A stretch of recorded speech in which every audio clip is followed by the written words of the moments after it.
dalal front opposition au Sénégal yëpp nga xamante ne ñun ñoo leen dalal ci Thiès. waaye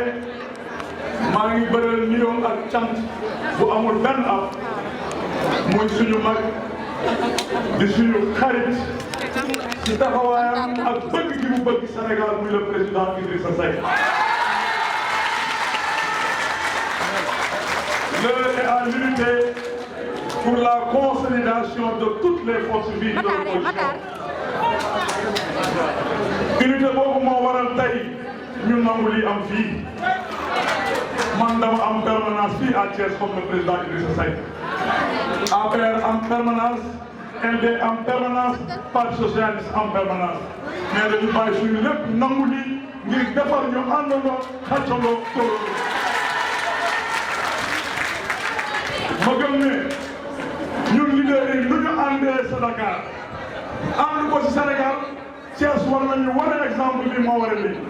waaye nag ma bëgg askan bi xam taskat xibaar yi xam ne li xew fii du meeting assemblée générale mooy responsable département yi ak commune yi la ñu invité fii waaye opposition bi seen meeting xajul ci saal seen meeting romb na stade la jox ma bëgg ñi fi nekk nañ ko xamee noonu ku si nekk si ñun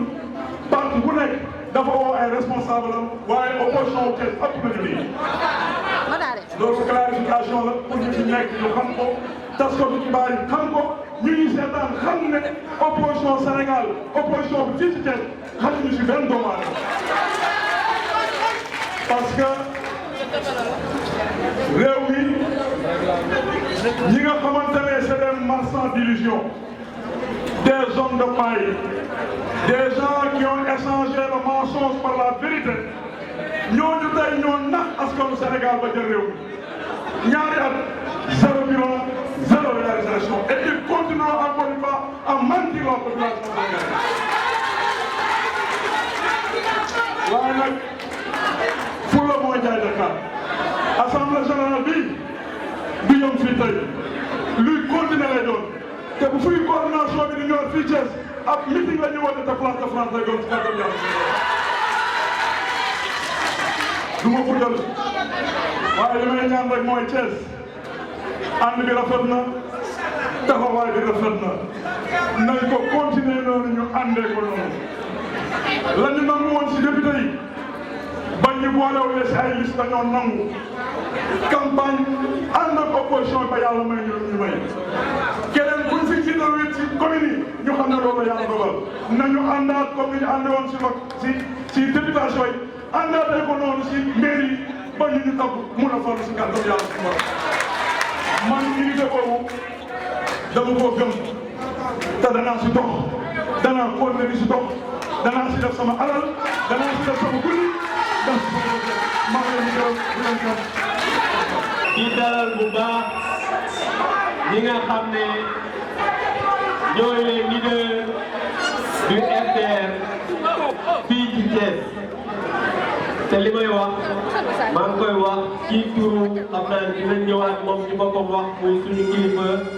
ci le ministre d'État Augustin Tine nga xam ne mooy suñu kilifa fii ci dëkk bi. di nuyu bu baax ki nga xam ne mooy le président Idrissa Seck léegi Moussa wax na ko fii ñu nekk du ma ne Thiès du ma ne Sénégal mais adduna bi yëpp xam nañ ne cybercampus bu ñu ko déggee xel yëpp ci président Idrissa Seck lay def. di nuyu bu baax notre frère Yankhoba Diattara je parlais de Idrissa Seck comme moom Yankhoba moom je pense que xoolal maa ngi waxoon Idrissa Yankhoba yeeg moom day sax soo ko bëgg rek te yàlla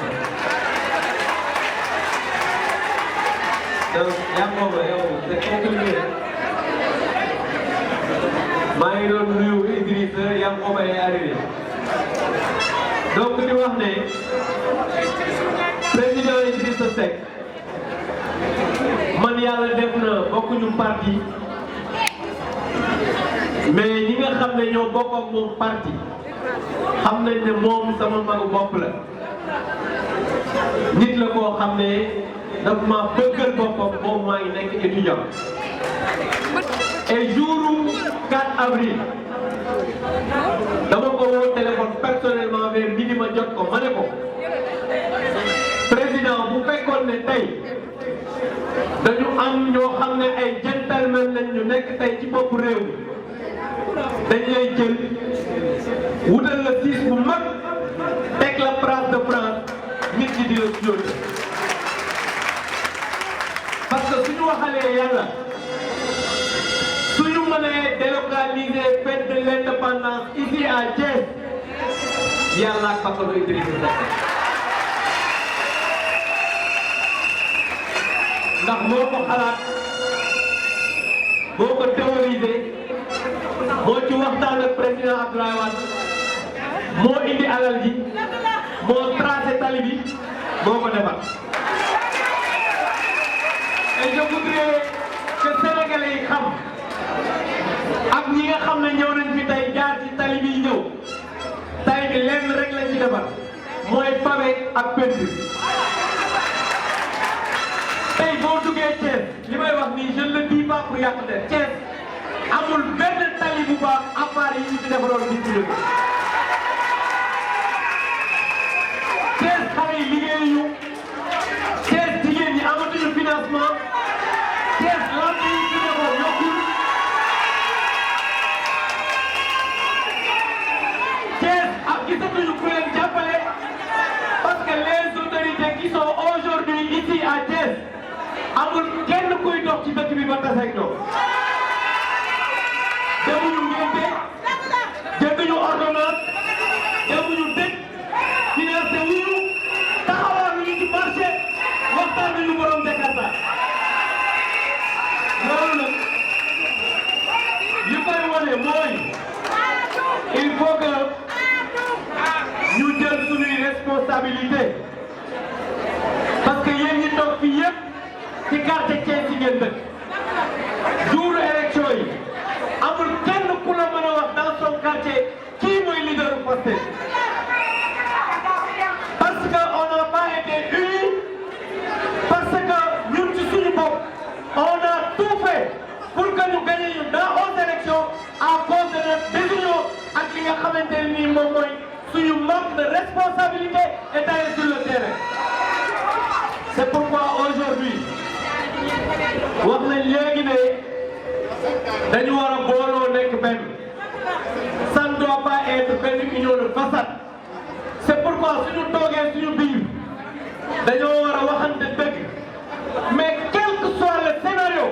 on doit être ensemble pour que ces élections locales là ñuy mën si jóge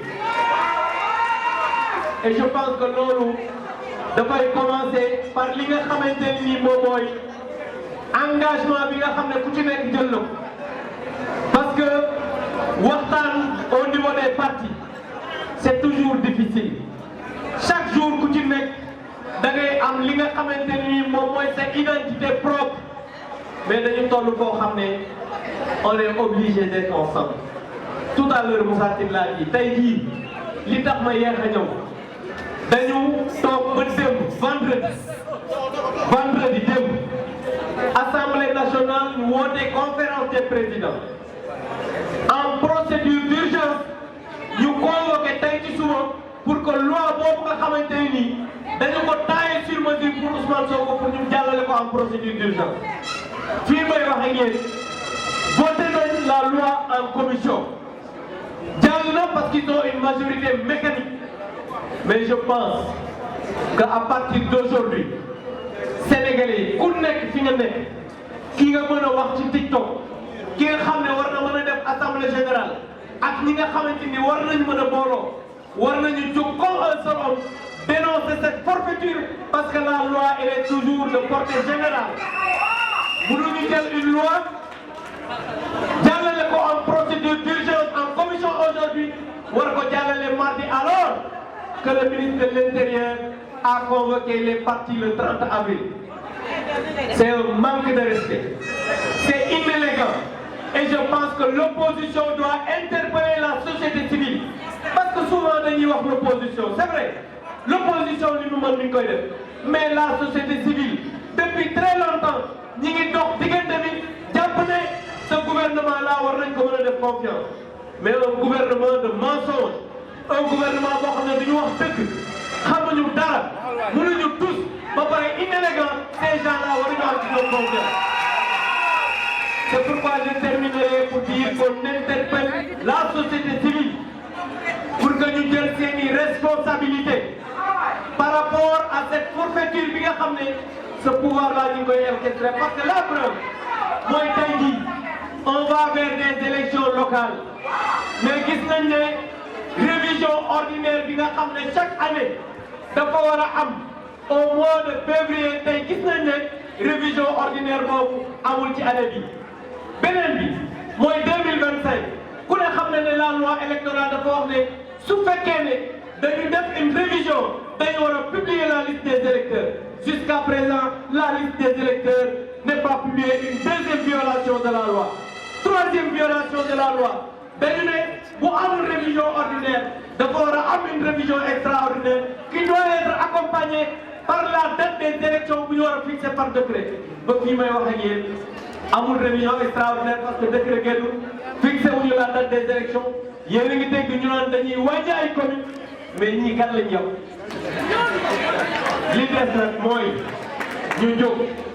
dugg ci quartier yi dem ci marché yi wax ak xale yi wax ak mag ñi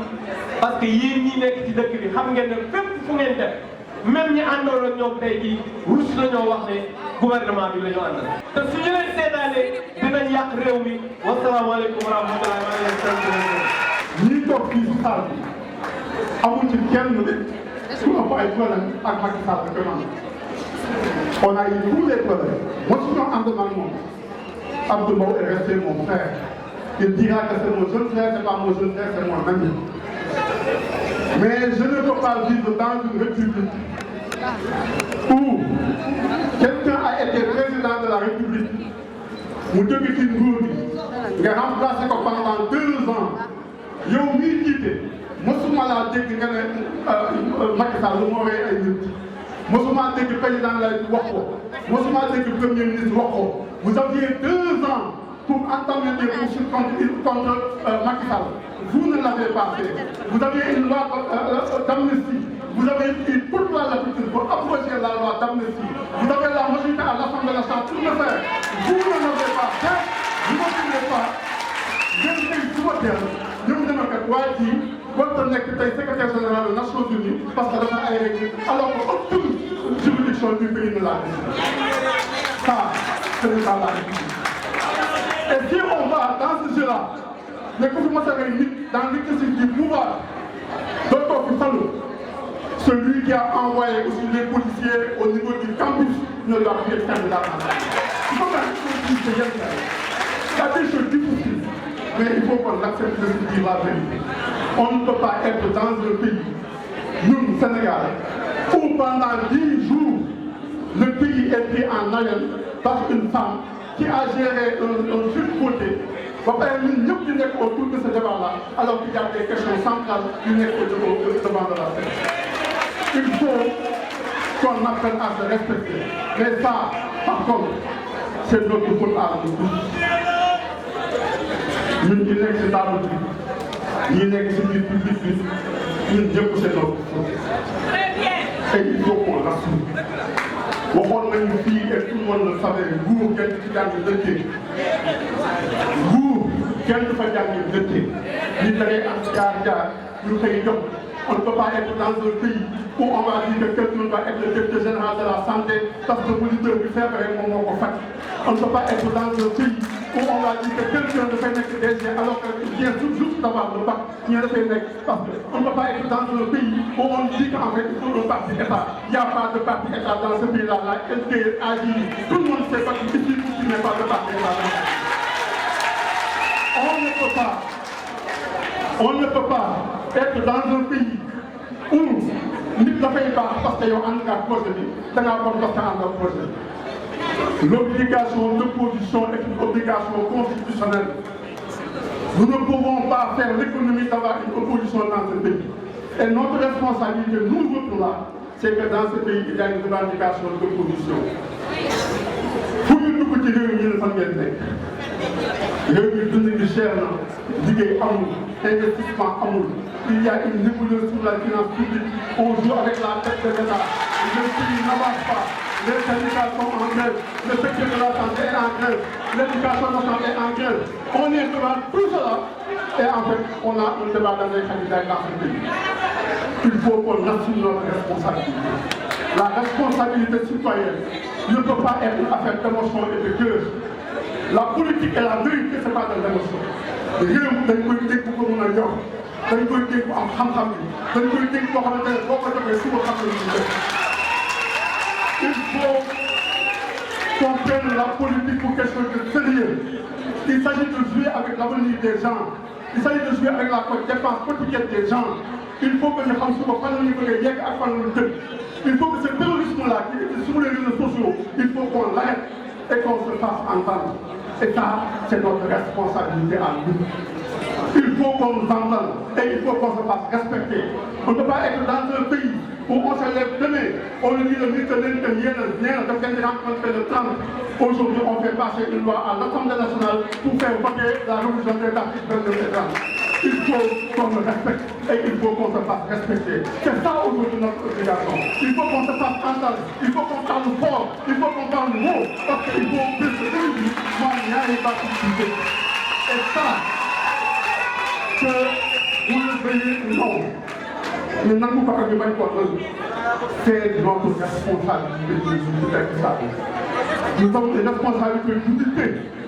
mais nous avons aussi une responsabilité d'opposition. Et il faut qu'on l'assume. L'autre chose, c'est que dans ce pays, il y a une revendication de république. On est pris dans une république au Sénégal. On ne peut pas mettre des gens en prison juste parce que quelqu'un a voulu que nous sommes en prison. Ce qui est arrivé à Mme Malik Mbaye, ça me touche profondément et du fond du cœur. Mme Malik Mbaye, vous pouvez poursuivre, il n'était même pas au Sénégal. Il a dit que vous avez un soldat de l'Église. Donc il n'y a personne qui présente des garanties de représentation des communes. Jàppale ko Samba Ngom mi ngi jàppoon tey ñu mu àndoon ñëpp bàyyi na leen ñu ngi si kaso bi tëdd ba léegi. Il ne peut pas y avoir une justice sélective. Man li ma àndoon ak nit ñi ñu koy xeex contre Macky Sall ki ko xeex bien avant cela je ne serai jamais complice de quelqu'un qui va continuer les mêmes pratiques dans ce pays. Il faut qu'il y ait une rupture. La rupture doit être définitive. Elle doit être assumée, elle doit aussi être républicaine. Je vous remercie. Nous, les leaders de FDR, jiital ci nuyoo bi borom kër gi di Idrissa Seck, Monsieur le ministre Diatara et Saleh, au président Idrissa, que le pays a besoin de lui, je ne sais pas sous quel format, mais dites-lui que le pays a encore besoin de lui. Sénégal dafa toll ci situation bu métti ñun ñëpp xam nañu ko jarul ñu ci jaar képp ku fi nekk xam na ni Sénégal changé na li ci gën a métti nag mooy ni nos enfants qui hier étaient sages jox cër mag loolu amatuñu ko et ça c'est une perte énorme et qui sera difficile à rattraper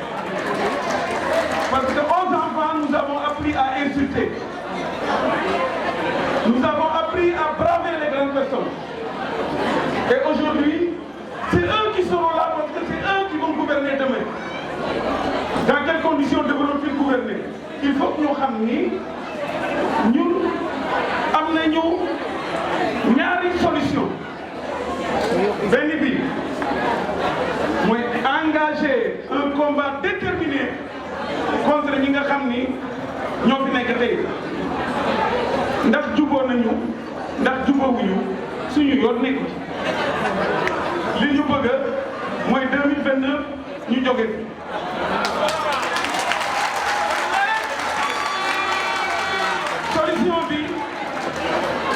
Solution bi la première mooy élection locale. C'est bien beau, on se retrouve ici am ci mbégte ñëpp a ñëw am engagement ak détermination gis nañu ko waaye nag sama gars yi le travail est à la base. Les beaux discours d'accord mais il faut ñu dem ci base bi commencer waxtaan ak xale yi ma am remarque nag gis jigéen yi bare loolu kaar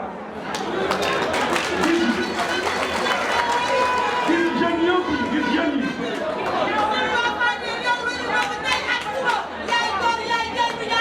merci merci gis jeunes yi boo gisee jigéen ñi ak jeunes yi ça veut dire espoir am na donc dañ leen di encourager dañuy nekk seen gannaaw malgré le poids de l'âge nous sommes là et nous allons vous accompagner c'est notre engagement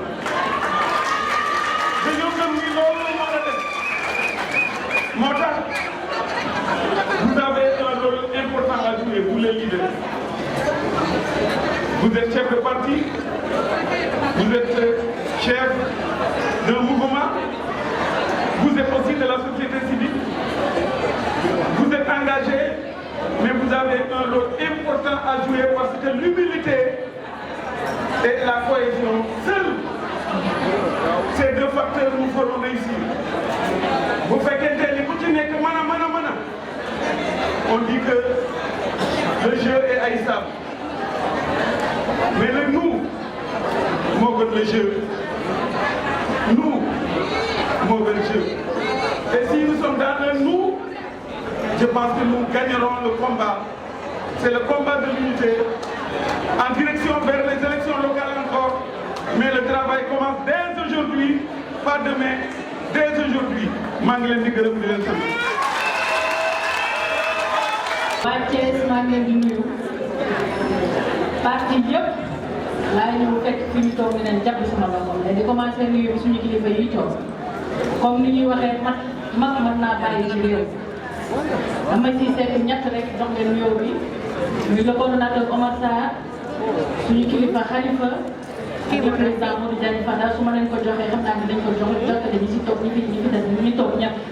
di nuyu aussi jigéen ñi maa mais di beral nuyoo sama frère bi nga xam ne moo ñu dalal tey Thiès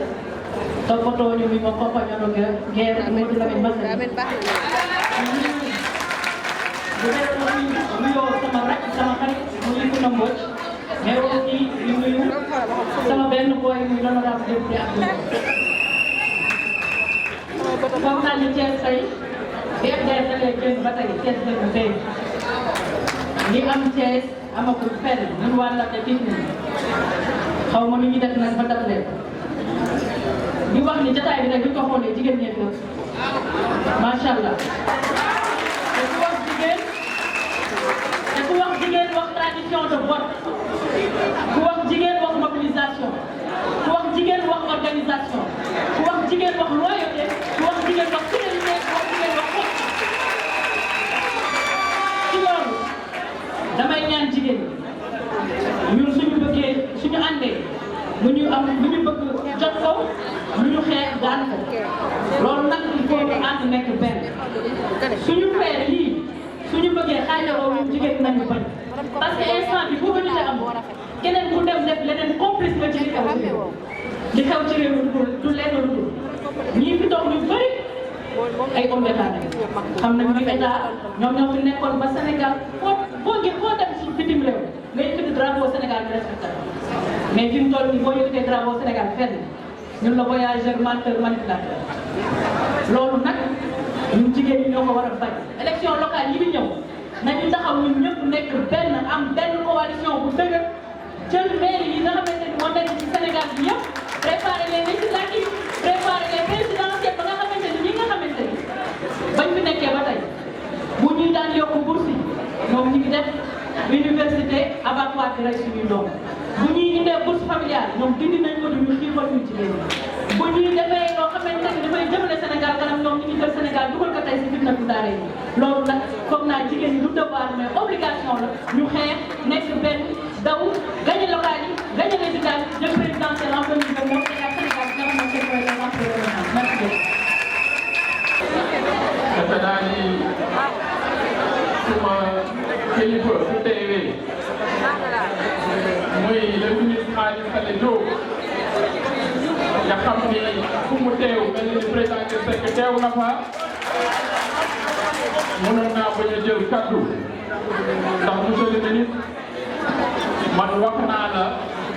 président Idrissa Seck laa lay xool ni ma fonkee président Idrissa Seck ni ma ko jàppee comme waajur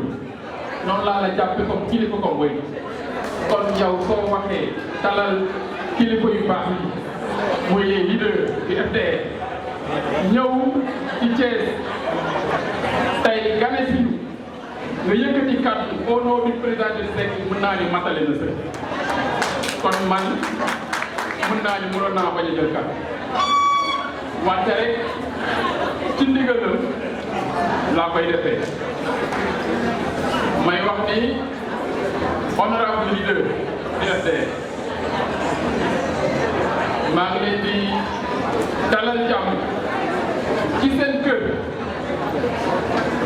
ci seen makkaan su ma nee seen kër seen makkaan mooy fii moo doon siège PDS bu njëkk ga fii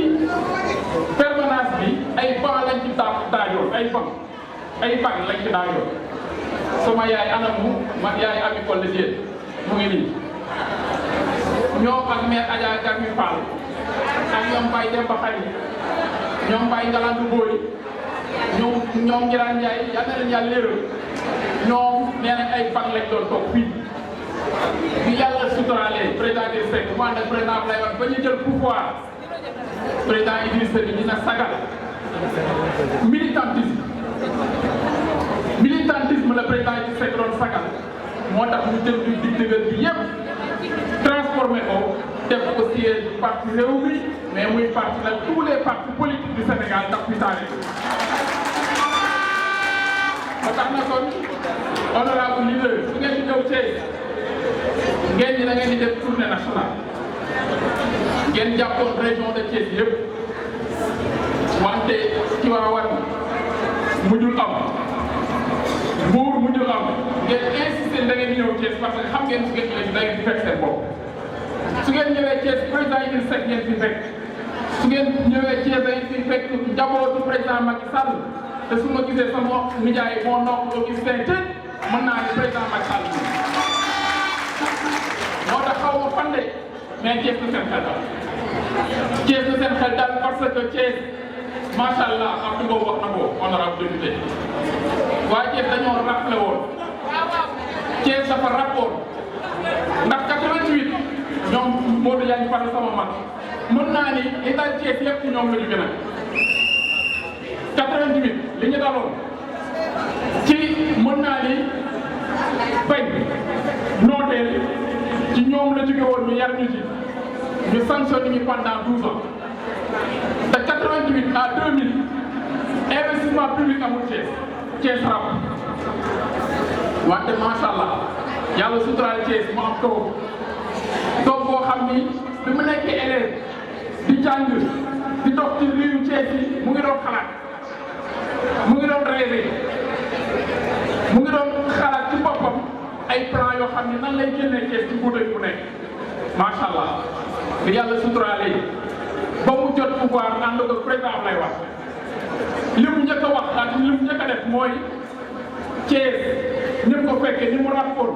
dina ko delloo na mu meloon ba mu nekk une ville digne d'être une capitale régionale te loolu def naa président de cette république macha allah waa Thiès tamit delloo ko ba mot sëkk ndax pendant 22 ans le président Idrissa Seck a régné ici en maître à Thiès Abdou Mbow wax na ko nuy nekk nos divisions internes te loolu ñun la rek suñu biir kon Thiès kenn doon xalaat naan dañ fiy nekk maire wala président mais suñu biir la te loolu nag c'est l'occasion nag ñu jël engagement devant les leaders wax ni dinañ fàtte suñu bopp pour Thiès dinañ fàtte suñu bopp pour les populations pour que fi ñu jëm dans l'unité et la concorde lu ñu soog wax nañ ko mën daal mais nag day fekk ñu ànd boobu day li koy indi mooy ñu fàtte suñu bopp ñu fàtte suñu clivage yi ndax dama ni su dee affaire ak réew mi man damaa xam damaa xam macha allah damaa xam président Idrissa Seck ak président Macky damaa xam man Auguste am na lu ma la ñu wax moo noonu kon njabootu président Idrissa Seck ak njabootu président Macky Sall bu leen kenn divisé bu leen kenn séparé bu ay clivage personnel sax ñuy séparé waa APR su ñëwee ci siège bii nañ xam ni ñëw nañu seen kër siège bi waa APR su ñu ñëwee nañ xam ne ñëw nañ seen kër waa réew mi su waa APR ñëwee ngeen wàcc chaise yi wàcc bàyyi jox waa APR ndax seen kër la ñëw. monsieur le ministre d'État loolu mooy message loolu mooy dimbali FDR au niveau national loolu mooy suñu mucc ñun suñ ko defee rek jàmm am te loolu defe naa ni réunion bi ñu organisé wane na ni au niveau de Thiès am na esprit de dépassement te loolu nag dama ciy gërëm le ministre d'État Augustin Tine ci ñi nga xam ni yombalal nañu retrouvailles FDR au niveau du département de Thiès ndax man bi ñu commencé waxtaan man maa def gërëm seen man ministre Ali Sall su génnee réunion ndax may woo avant ma xool bi ma waxee 25 bi ci laa jóg sol sama dàll dem ba kër ministre d'État Augustin ne ko monsieur le ministre d'État FDR dañuy ñëw Thiès nan lañ war a organiser wu ma ne ko de tout temps wax naa la au-delà des clivages politiques sama nijaay lu ñuy def jiitu ma dox sa ginnaaw mais moom ci générosité bi dana la foo nekk benn aliment mais aussi tous les partis membres du FDR dama leen di rassurer les leaders xam leen ni ànd nañ ko ci déggoo ci concertation ci générosité ba organiser lu mel ni tey c'est l'occasion ma féliciter tous vos représentants à Thiès dans le Sénégal. Ils ont été très responsables. Ils ont été également généreux. Loolu moo tax tey ñu réussir kon ñu féliciter leen te honorable député yi may mën a seet moom it mu bàyyi lépp lu mu jàppoon ñëw bokk ànd ak ñun ci organisation mais responsable yëpp jàpp nañu wante honorable monsieur le ministre d'État Oumar Sarr votre représentant monsieur Babacar Mbengue ma koy féliciter ñoom ñoo proposé à ce que ñu recopier jéem a créer une symétrie entre le niveau national et le niveau local moo tax ñu proposé à ce que votre représentant monsieur Babacar Mbengue votre départemental à Thiès soit désigné comme coordinateur départemental du FDR pour les 2 prochains mois. loolu aussi ngeen jàppe ko noonu xam ne organisation la bu ñu proposé pour que mu am symétrie ak yéen li ci des nag su AG bi passé nag macha allah defe naa ne AG bi moom li ci doon ñaan Pape Diop am nañ li ci doon ñaan mooy réussite monsieur Dia defe naa ñun ñëpp liñ ñu liggéey yàlla suturaal nañ ko réussir ndax lii lañ bëggoon président Idrissa Seck lii la bëggoon président Macky Sall lii la bëggoon bu leen leader lii ngeen bëggoon mooy ngeen ñëw Thiès mobiliser accueillir leen tatagal leen wax ni opposition bi nekk nañ benn te unité boobu dañu war a ànd aux élections locales ak élections législatives yi ñëw pour la victoire du FDR à Thiès maa ngi sant ñëpp di gërëm. yéen waa Thiès FDR génn na Ndakaaru comme ni ñu ko digee woon ne daan ñu génn Ndakaaru. La vague FDR est sortie de Dakar et aujourd'hui à Thiès. Demain il sera à Mbour, Tivaouane et après demain nous serons dans la région de Diourbel. Ainsi de suite, nous ferons tout le pays pour porter la bonne parole, pour porter aussi le bon message, le message d'unité entre les responsables, le message d'unité de l'ensemble des secteurs. wax ji mun na bañ a gudd. réew mi jaaxle nañu réew mi tàggatémbe nañu BTP bi taxaw na finance yi taxaw na économie bi taxaw na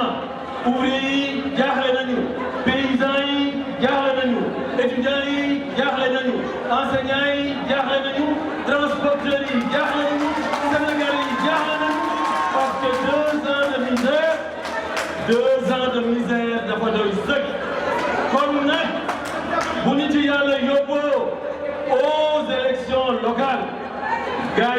xam ne dañuy ñàkk moo tax ñu bañ a fixer la date des élections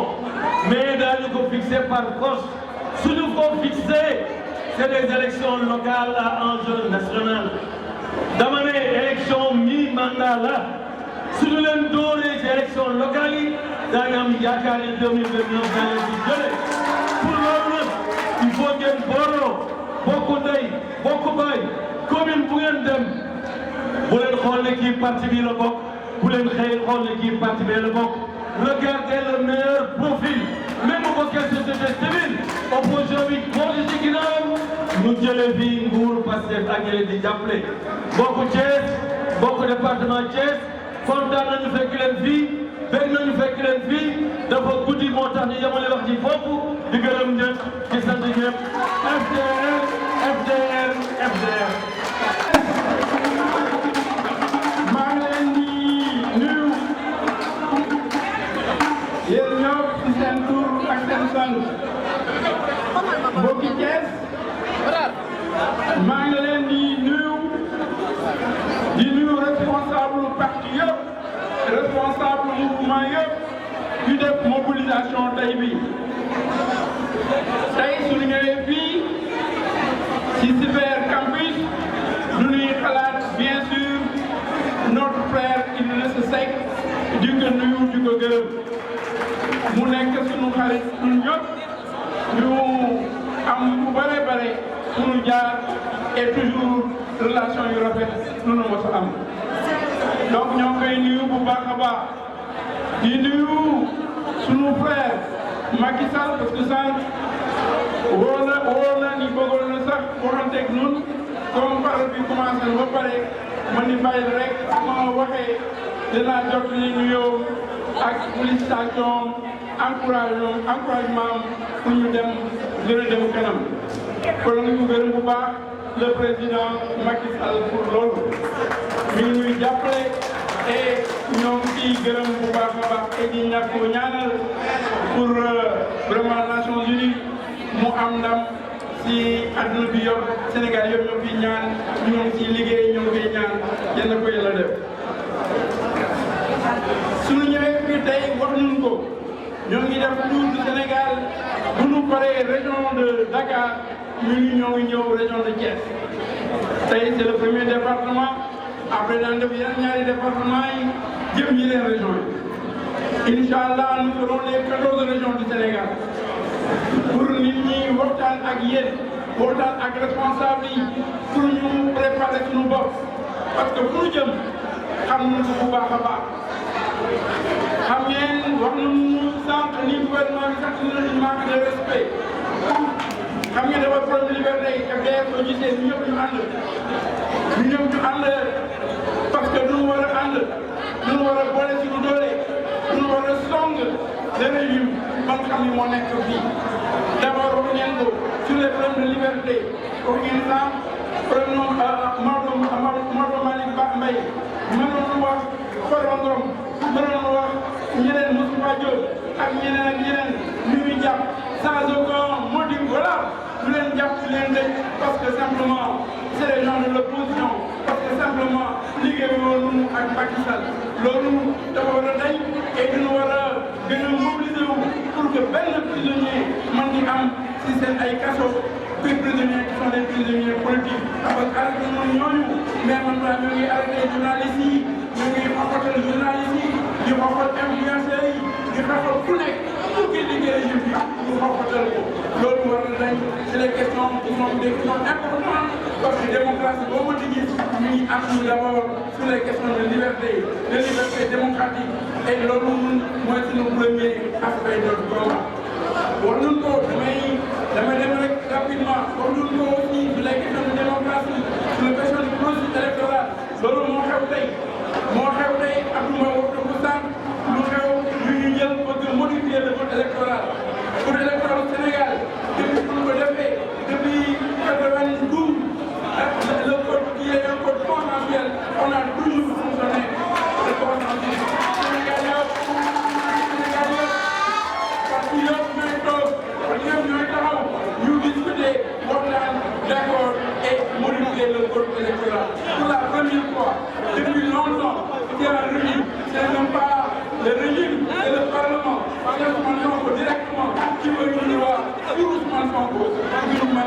def ko alors qu'il n'est pas éligible, alors qu'il est contumace, alors qu'il a été condamné, alors qu'il doit payer des amendes. Non, nous devons l'initiative, nous avons le ministre de l'Intérieur pour venir yokk ces papiers, même si vous n'êtes que les députés, liste des députés. Non, nous devons def ndax Sénégal toolu Sénégal day mën a yàlla nekk un éligible alors qu'il n'est pas éligible, il ne peut pas être éligible. Nous daan ci liggéey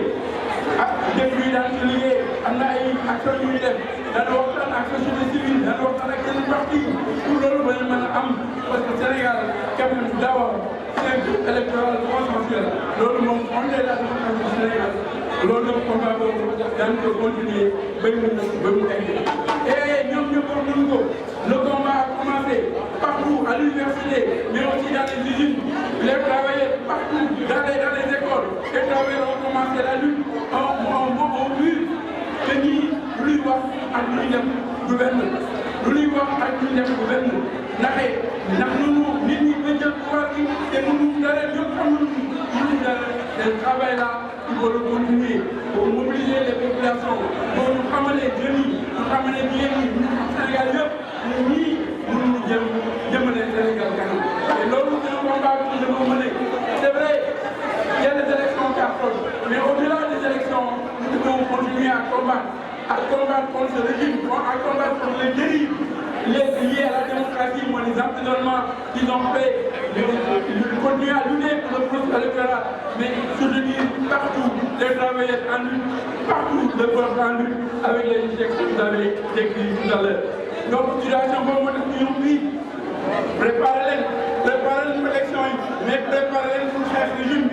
faire tel droit, faire tout le droit, pour qu'on libère vraiment les couronnes, qu'on libère les Maodomani, qu'on libère les Moussouadjo, qu'on libère tout le monde et que le pays puisse marcher avec de nouveaux droits, avec ses droits réels pour appliquer le constitution, pour appliquer le droit. Donc, l'ONU, Magui Yunam, pour terminer,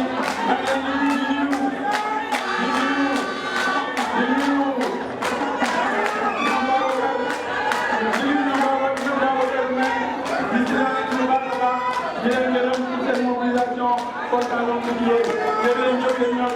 ko